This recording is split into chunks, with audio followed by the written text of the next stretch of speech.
Bonjour, Monsieur Jonas Tchombela. Bonjour. Je rappelle que vous êtes le coordonnateur de la nouvelle société civile congolaise. Comment jugez-vous ces bras de fer autour de confessions religieuses sur le choix du nouveau animateur qui sera à la tête de la Commission électorale nationale indépendante CENI? Actuellement, le processus de désignation, lorsqu'on observe de très près, le calendrier qui a été publié par l'Assemblée nationale est largement dépassé. Les parties prenantes qui devaient désigner ont été saisies dans le délai du calendrier et les réactions sont venues. Certaines parties ont dû désigner leurs collègues. Visiblement, le processus de désignation est pris en otage par quelques confessions religieuses et quelques partis politiques qui, du reste, sont en mal de positionnement, lient leur participation au consensus qui doit être trouvé au niveau des confessions religieuses. Donc, une autre manière de dire que les confessions religieuses se sont comportées comme des partis politiques. Ils se jettent des ping-pong, et ils se font dénigrer, ils se dénigrent. Et le langage de paix, d'amour reconnu aux confessions religieuses est absolument absent. Ils ont prêché par le modèle et non par que nous ne pouvons pas accepter au niveau des confessions religieuses. Voilà, bref, tout est fait pour que le processus soit pris en otage, et il est déjà en otage même, de part de quelques confessions religieuses, quelques partis politiques, y compris l'Assemblée nationale qui joue au jeu de ceux qui ont pris le processus en otage.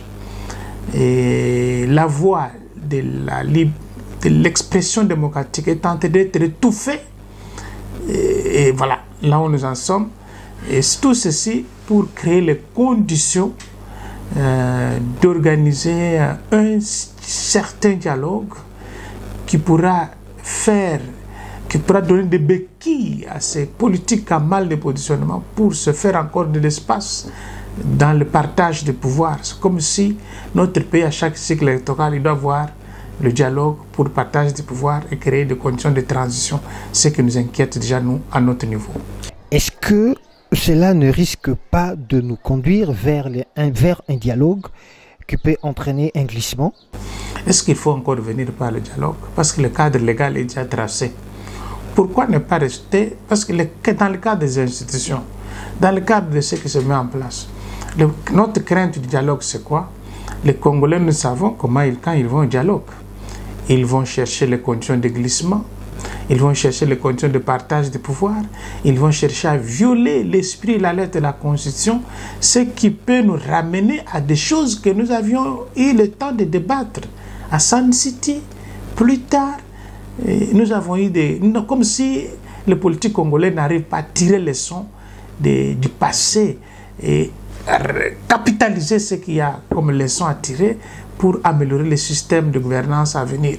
Ma foi, ça aussi c'est la nature de l'homme politique congolais qui est habitué par le jeu de contourner le processus démocratique et toujours arriver au pouvoir par des voies contournées qui n'ont rien à faire avec la démocratie ensemble. Donc tout le monde est en train de chercher comment revenir dans la machine par la voie de dialogue qui, je dirais, ce n'est pas mauvaise. Mais cette voie-là, c'est une voie qui nous pousse au glissement. Et le glissement n'est pas constitutionnel. Vous voyez, nous avons décrié ça en 2018. Nous voilà encore les gens le même. Et surtout que ça vient des confessions religieuses qui tiennent que les élections aient lieu dans les délais constitutionnels et même sont en train aujourd'hui de marcher, de traîner le pas pour qu'on n'ait pas ces élections. Alors qu'on ne vienne pas toucher à la population pour la dire voilà, nous voulons des élections en 2023, alors qu'aujourd'hui notre comportement est de nature à ne pas nous amener aux élections de 2023. On est en train de se comporter comme des partis politiques. Ôte-toi là, que je m'y mette. Monsieur Jonas Tchombela, est-ce que le blocage dont vous déplorez au niveau de confessions religieuses, cela n'est-elle pas la cause de candidats qui ne répondent pas aux critères voulus d'après le choix des confessions religieuses? La charte, si vous voulez parler de confession religieuse, la charte, l'article 17, dit qu'à défaut de consensus, il faut aller vote. C'est leur propre charte. S'ils sont déjà incapables de respecter la charte, comment peuvent-ils respecter la Constitution de la République? Donc ils n'ont qu'une leçon à nous donner en ce domaine-là désormais. Ça, c'est un. Maintenant, les critères qu'ils ont mis en place. Pourquoi en amont ils n'avaient pas mis les critères de moralité et intégrité? Ils se retrouvent au finish de cela. Deuxièmement, ils ont commencé par la présélection, non? Par leur secrétariat technique. Pourquoi ils n'ont pas éliminé ces candidats qui n'avaient pas une bonne moralité? Déjà au niveau du secrétariat technique. Pourquoi ils ne l'ont pas fait? Il y a de la haine en l'air. Et que ça vient des églises, nous regrettons quoi? Il y a de la haine en l'air, il n'y a pas de l'objectivité. Allons encore plus loin. Quelle est l'unité de mesure d'une bonne moralité? Quelle est l'unité de mesure d'une bonne intégrité que nous pouvons savoir aujourd'hui, qu'ils peuvent mettre dans la balance? Qu'est-ce que ça a à faire avec l'organisation? L'organisation des élections, c'est un processus d'abord technique. Il n'a rien à faire de moralité, il n'a rien à faire d'intégrité. Encore faut-il qu'on démontre qui est intègre, qui ne l'est pas. Ça, ce n'est pas démontrable. Donc, je pense que les églises sont allées loin. Ils ont divisé l'église. Ils ont divisé les fidèles. Ils ont divisé le pays. La division, elle est en train d'être organisée aujourd'hui par les églises. Et c'est très grave. Il y a une partie de la population de cette république qui n'est pas consciente ou qui n'est pas d'accord avec cette manière dont l'église. La division ne devait pas venir de l'église. C'est de la paix. Et si on leur avait donné la présidence de la commission électorale aux églises, c'est pas à cause de leur moralité, leur intégrité, leur manière de faire des choses, leur désintéressement à ce qu'ils agissent comme des politiciens. Mais est-ce qu'on a eu tort de leur donner cette possibilité-là? C'est tout ce que je me demande. Maintenant, quand vous dites que les 6 confessions religieuses sont proches du président de la République, tout ça encore, c'est de la subjectivité. Il faut qu'on le démontre. Qui n'est pas proche du président de la République? Qui ont bénéficié des cadeaux du président de la République ici, dans ce pays? Nous les connaissons. Nous les connaissons. Mais de qui on se moque finalement? Ils sont proches de... Tout le monde est proche de tout le monde. Il n'y a pas que quelqu'un qui... Si aujourd'hui, quelqu'un comme nous, simples citoyens, demandent l'audience du président de la République, il ne va pas nous recevoir facilement. Mais s'ils demandent, ils vont aller te recevoir facilement. Donc il y a un problème seulement de la haine. Parce que ça a été dit alors de l'époque de Malonda, que pas question d'une telle province, pas question d'une telle tribu. Ça, c'est de la haine et que ça vient des hommes de Dieu. Moi, je suis déçu, quoi. Je suis déçu. Donc, je pense qu'ils doivent retravailler l'image qu'ils sont en train de faire passer. Parce que l'église, là, même si les gens ne se le disent pas, elle est divisée, hein. Elle est divisée, mais les gens ne parlent pas. Et nous avons des oreilles, nous avons les yeux. Donc, nous ne pouvons pas continuer à rester sur tel est proche de tel est proche. Est-ce que c'est un critère d'abord, être proche de quelqu'un? Ou c'est les règles du jeu qu'on met en place qui doivent jouer? Les lois sont claires. Mettez les hommes et les femmes que vous voulez à l'épreuve, au regard, à la lumière de la loi, pas à la lumière des humains, des individus. Je regrette quoi. Monsieur Jean Soumbela, et si les confessions religieuses n'arrivent pas à faire un choix pour choisir un nouveau président, quelle sera la solution? Mais la solution, elle est laquelle? Tout est fait dans la loi, d'ailleurs, qui n'est pas bonne. Moi, je ne suis pas en train de dire ce que les confessions font. La loi organique qui portant organisation de la CENI n'est pas bonne. Et lorsqu'il continue à tergiverser, il continue de renforcer la mauvaise qualité de cette loi. La mauvaise qualité de cette loi. La loi, elle est tellement bien faite de manière à ce qu'au finish, c'est les politiques vont décider. Qu'est-ce qui va nous arriver? Les politiques vont décider à la place des confessions religieuses. D'ailleurs, toutes les composantes à la CENI, c'est les politiques qui finissent par décider. Ça se décide au niveau de l'Assemblée nationale. Et ça nous sera imposé. Et nous regrettons que ça nous soit imposé alors que nous avons la possibilité de nous départir de nos égoïs pour regarder l'intérêt supérieur de la communauté. Vous voyez ça? Donc il y a tous ces éléments-là. Ce n'est pas qu'il n'y a pas une église, une seule dans ce pays qui intègre ou qui est moralement intègre ou qui a des leçons à donner parce que l'histoire de ce pays ici, elle est sur la table de tout le monde. Elle est sur la table de tout le monde. Ce qui passe avec tout ce qu'il y a comme tergiversation, les politiques vont finir par nous imposer. Alors, M. Jean Soumbela, je pense que vous avez bien suivre le discours du chef de l'État à la tribune de l'Assemblée générale du Conseil de sécurité des Nations Unies en New York. Lors de ce discours, le président, beaucoup plus, il a demandé les retraites progressives de la MONUSCO de quitter Kinshasa. Voyons un peu l'est du pays, à la présence de la MONUSCO, nous voyons qu'il y a de tueries, il y a de viols, il y a de massacres, de petits enfants, garçons mineurs sont emportés, qui sont formés à être des militaires. Est-ce que c'est pas trop tôt de faire cette demande, de faire un retrait progressif de la Nations Unies à l'est, précisément à l'est du pays? Depuis tout le temps, ça c'est notre position, nous n'avons jamais été d'accord avec le départ de la MONUSCO, pour plusieurs raisons. Il y a des organisations de la société civile, comme même des partis politiques, qui s'hasardent sur ce terrain-là. Mais lorsqu'ils disent que la MONUSCO doit partir, il faut nous dire qu'est-ce que nous avons comme palliatif, nous, Congolais, à faire à la place. C'est comme si nous jouons au jeu de l'ennemi qui tue, qui viole. Oui, ça m'étonne, quoi. Il faut dire que la MONUSCO parte, voilà le palliatif. Or, on n'a pas le palliatif. Moi, je pense que nos compatriotes qui continuent à croire que la MONUSCO doit partir, ils regretteront aussi le départ de la MONUSCO d'une manière ou d'une autre. En plus, la MONUSCO n'est pas venue pour mourir pour les Congolais. C'est les Congolais qui doivent mourir pour d'autres Congolais. Les gens se font l'illusion du travail que les Congolais doivent faire. Ils l'attribuent à la MONUSCO. C'est une fuite de responsabilité. Et ça, on ne peut pas accepter.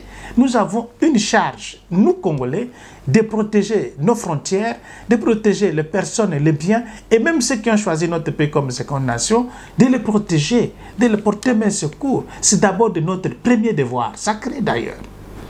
Mais ces devoirs-là, on se déroge, on se cache, la MONUSCO n'a rien fait. Alors vous qui dites que la MONUSCO n'a rien fait, vous avez fait quoi? Parfois, il y a une complicité de ceux-là même qui sont en train de dénoncer aujourd'hui, qui n'a pas vu des images qui se projettent à l'est là-bas, qui sont projetées toujours par les mêmes Congolais. Parfois, ce sont les mêmes activistes. Le président Bossola même dit que le tireur des ficelles de l'est du pays se trouve entre nous. Mais qui l'a contredit? Bossola dit, qui l'a contredit? Personne. Parce que tout est connu. Le président de la République, dans sa tournée, nous avons suivi. Il lui dit qu'il y a de la magouille, même au niveau de l'armée qui a envoyé. Ce n'est pas moi qui l'ai dit, c'est le président de la République. Il y a de la magouille. C'est comme si une seconde nature des Congolais de voir vivre la mort de leurs propres compatriotes. C'est une source de revenus pour certaines personnes, on ne sait jamais. Oui, moi je ne l'ai pas dit, Mbosso l'a dit, le président l'a dit, nous le constatons ensemble. Mais ceux qui sont victimes, c'est parfois eux-mêmes qui demandent qu'on puisse enlever l'état de siège, que la MONUSCO puisse partir, pour remplacer par quoi? 18 ans après, on tuait les gens là-bas. Il y a une tentative d'une solution. Accompagnons cette solution. Elle a des faiblesses certaines, mais nous pouvons toujours voir qu'est-ce que nous pouvons proposer pour qu'on améliore. Que de demander de se fuir, c'est sa responsabilité, quoi. Bon, que voulez-vous? Le Congo est ainsi fait de traîtres et de non-traîtres. Mais l'histoire nous jugera un jour. Mais est-ce que c'est pas une erreur grave de la part du président, puisqu'il est entouré des conseillers, et de faire ce tel discours? De l'autre côté, on cherche à inviter l'armée kenyenne. On se pose des questions. Par quel mandat que l'armée kenyenne va-t-elle opérer en RDC? Et avec tout ce qui se passe, pourquoi le président peut-il demander le retrait progressif de la MONUSCO sans pour autant essayer un peu de voir comment notre armée est en train de marcher dans un déséquilibre? On n'a pas assez de moyens techniques qu'il faut, comme toute armée. Est-ce que ce n'est pas une erreur grave de la part du président? Non, ça c'est une question qu'il fallait lui demander. Je ne suis pas son porte-parole, ni encore membre du gouvernement, ni son conseiller. Je ne suis qu'un simple citoyen dans la rue. C'est une question difficile à mon niveau. Je n'ai pas les données techniques de répondre. Simple citoyen dans la rue, comme tu me vois là, je ne peux pas me retrouver là où on décide sur des questions sécuritaires du pays. Donc c'est une question qu'il faut lui poser. Pourquoi vous avez invité le Kenya? Pourquoi vous avez demandé le départ de la MONUSCO? Ça, à ses porte-paroles, à ses conseillers, moi je ne suis qu'un simple citoyen bénéficiaire de l'action qu'ils peuvent mener pour notre communauté. Donc moi je suis dans la rue et je ne peux que demander que tout soit mis en œuvre pour qu'après revienne à l'est de la République, qu'on parle de développement au lieu de parler de tout cela. Et quand vous observez bien, on dit qu'il y a des groupes armés qui sont en train de rendre les armes.